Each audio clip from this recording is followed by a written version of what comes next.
are controlling your computer through the terminal, and they love it because the terminal gives them access to the whole computer.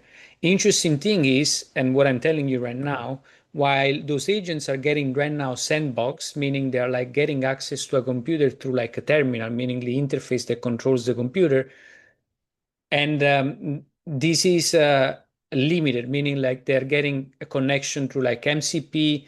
They're getting sandboxes where they can go in, out, access, or get like permissions to do things.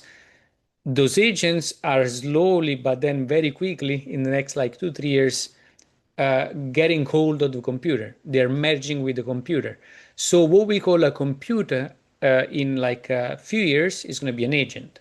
So keep this in mind. The agent is becoming the computer. So we are like in the middle, in right through it, where we're seeing those agents loving to use the terminal and us with them because we can do many things.